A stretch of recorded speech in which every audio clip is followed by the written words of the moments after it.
Iya, sebetulnya gini,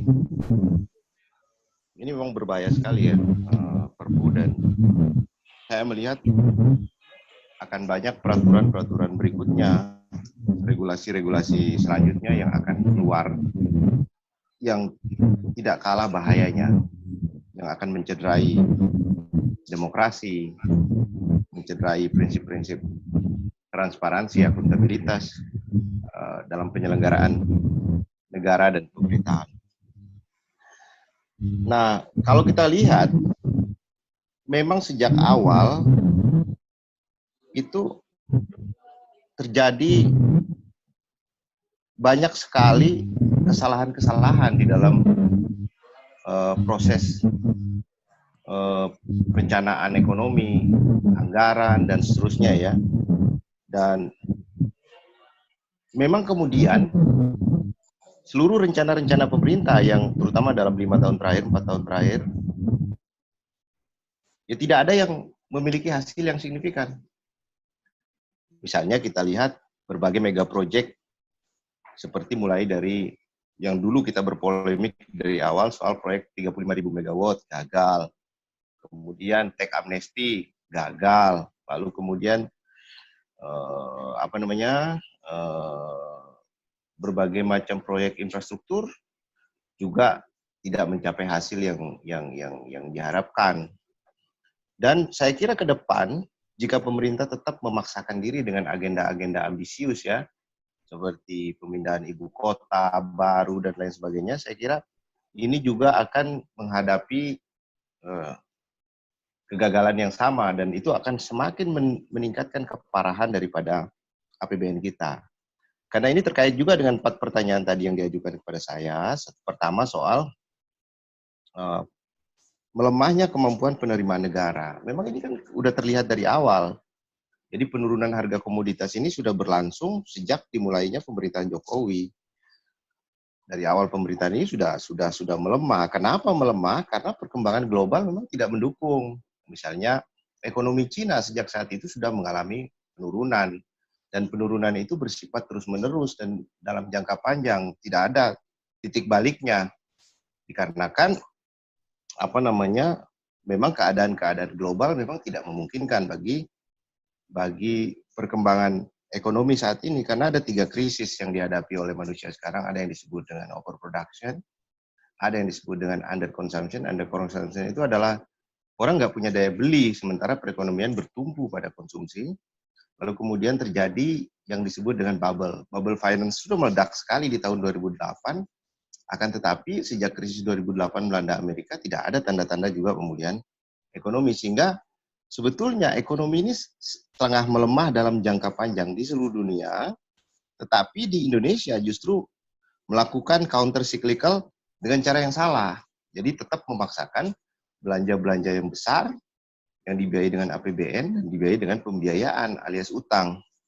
Nah, ini yang kemudian menyebabkan ketika harga komoditas sebetulnya yang menjadi tumpuan ekonomi kita sudah terbaca melemah dalam jangka panjang, tetapi pemerintah memaksakan spending yang besar, padahal tumpuan dari sumber pendapatannya itu sudah kecil. Jadi sebetulnya logikanya juga sudah salah dari awal. Nah, lalu sekarang terkait dengan pertanyaan kedua, dipaksalah defisit di atas 3% melalui Perpu ini. Jadi Perpu ini saya lihat bukan suatu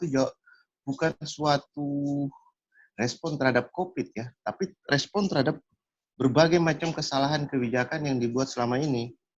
Jadi maka muncullah logika defisit di atas 3%. Defisit 3% karena angka 3% sendiri sudah tidak sanggup sebagai sumber pembiayaan untuk mengatasi masalah kekurangan anggaran dalam rangka mengejar proyek-proyek ambisius itu tadi. Jadi sumber masalahnya itu ada di dalam proyek-proyek yang ambisius yang ingin dicapai karena menyangkut nasib oligarki yang hidup dari proyek-proyek itu, dengan bersandar mereka semua kepada APBN, tetap dipaksakan besar, sementara seluruh penerimaan sedang menurun, baik migas, batu bara, termasuk juga konsumsi masyarakat relatif stagnan, jadi kemampuan pembayaran pajak daripada masyarakat juga lemah, termasuk industri-industri juga sedang mengalami mengalami deindustrialisasi dalam jangka panjang. Jadi sebetulnya ketahuan semua sejak awal, sehingga begitu Perpu menetapkan defisit 3%, saya nggak kaget. Wah, ini memang rencana mereka dari dulu untuk bisa mendapatkan pembiayaan di atas 3%. Jadi kalau dibilang ini untuk mengatasi COVID, ya tentu saja apa, kalau saya yang mengamati kebijakan ini dari awal, ya kita tertawa aja melihat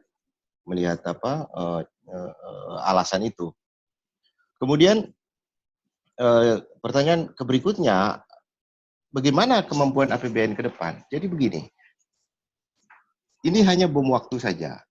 Ini tinggal menunggu waktu. Saya kira juga untuk mendapatkan pembiayaan 800 triliun di tengah pelemahan ekonomi global sekarang itu tidak gampang. Artinya untuk mendapatkan utang 800 triliun itu bukan hal yang gampang. Itu sulit sekali. Karena semua negara di dunia sekarang sedang mengencangkan ikat pinggang kan masing-masing. Kecuali Amerika mungkin masih bisa cetak dolar karena mereka sudah tidak butuh. Mereka bisa cetak uang. Tapi negara-negara lain mereka akan berpikir berkali-kali untuk tetap memaksakan satu target belanja yang ambisius di dalam APBN mereka, karena kemampuan APBN di semua negara juga ketat. Dan sekarang pun di Indonesia kita akan menghadapi masalah di APBN ini sangat parah sekali dan tidak mudah untuk keluar dari kemelut ini ya. Dia tetap memaksakan utang, mau pakai perpu dengan cara begini, tetap saja APBN ini tidak akan terselamatkan kalau prediksi saya. Karena apa? Karena harga minyak yang menjadi tumpuan APBN kita ini akan melemah dalam jangka panjang. Demikian juga harga batu bara akan melemah dalam jangka panjang. Demikian juga sektor komoditas akan melemah dalam jangka panjang. Ditambah lagi secara ekonomi di dalam negeri, kita akan mengalami kelesuan di sektor konsumsi. Karena daya beli masyarakat akan menurun ini dalam jangka panjang, sehingga permintaan juga akan menurun, akibatnya pembayaran pajak akan menurun. Jadi justru yang menjadi, selain kita akan menggugat perpu ini, kita harus mengantisipasi pendarahan APBN yang parah sekali di dalam tahun 2020 dan 2021 ke depan. Sehingga kita harus memikirkan selain langkah-langkah politik, apa selain langkah-langkah hukum, apa langkah-langkah politik yang bisa diambil oleh gerakan yang menginginkan perubahan mendasar di negeri kita. Lalu kemudian yang terakhir, sebetulnya tadi ada pertanyaan apakah ini pandemi COVID-19 ini adalah sesuatu yang terjadi secara alamiah atau merupakan sesuatu yang by design.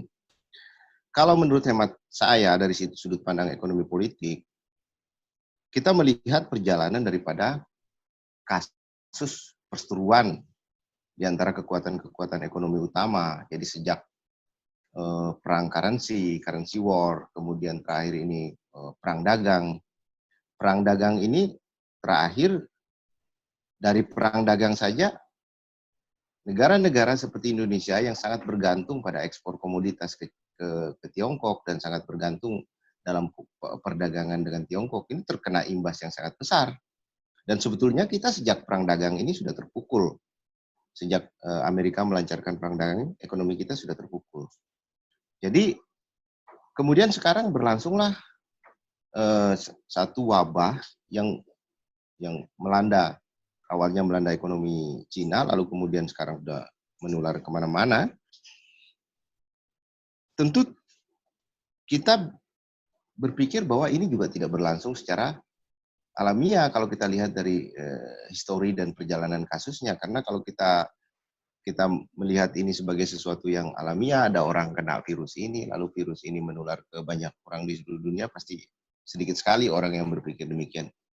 Nah, apa konsekuensi cara berpikir kita bahwa virus ini adalah suatu pertarungan dari kekuatan ekonomi utama dunia? Maka sebetulnya kita harus kembali kepada konteks kemandirian kita sebagai bangsa. Jadi kita kalau mau bertahan untuk masa-masa mendatang, ya jangan terikat dalam satu blok politik.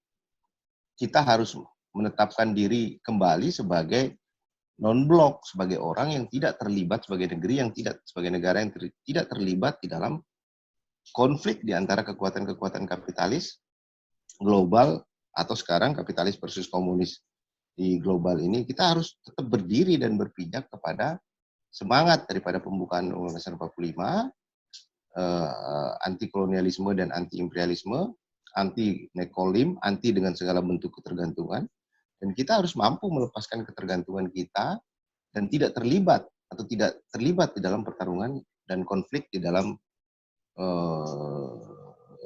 pertarungan elit global sekarang. Jadi tentu ini juga akan membawa konsekuensi terhadap seluruh kebijakan yang kita ambil terkait dengan ekonomi kita. Jadi ketergantungan kita pada utang memang harus sudah ditekan, ketergantungan kita pada perdagangan juga pada perdagangan dengan salah satu blok politik ini juga harus dihentikan, sehingga kita benar-benar harus menjalankan politik berdikari, berdiri di atas kaki kita sendiri.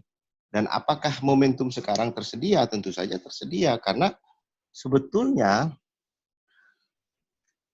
dari segala sisi kita masih memiliki sumber daya, tetapi karena kita tidak berdaulat dari sisi sumber daya alam, kita tidak berdaulat dari sisi keuangan, kita tidak berdaulat dari sisi perekonomian, yang membuat kita tidak berkutik menghadapi pertarungan yang besar sekali ini di tingkat global. Dan pertarungan ini kalau saya ibaratkan, kalau salah satunya runtuh misalnya suatu waktu, kita kena debunya aja, kena debu akibat reruntuhan itu sudah membuat kita sesak napas. Dan ini sekarang itu sebetulnya dalam konteks COVID ini kita kena reruntuhannya dari pertarungan itu.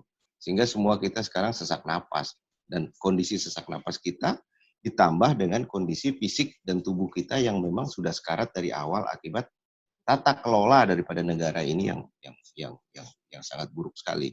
Jadi ke depan tentu kita tidak kehilangan harapan. Sebetulnya ada satu agenda lagi yang penting yang tidak dijalankan oleh pemerintah. Namanya MLA, Mutual Legal Assistance. Jadi itu proses pertukaran informasi keuangan secara global yang berbasis pemidanaan kasus kejahatan keuangan.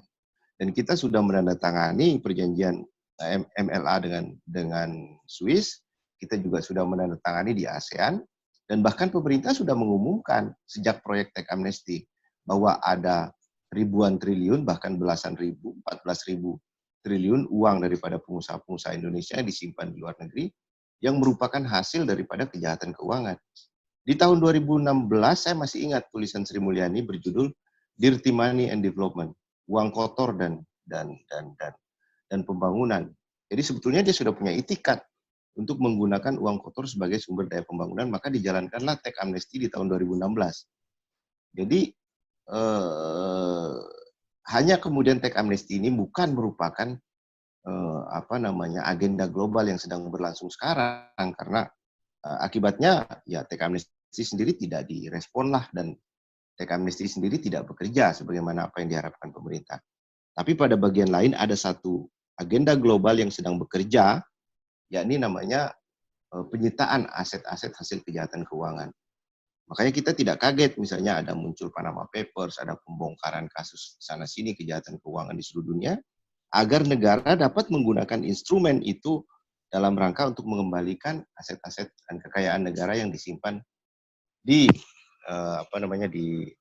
di luar negeri hasil kejahatan keuangan.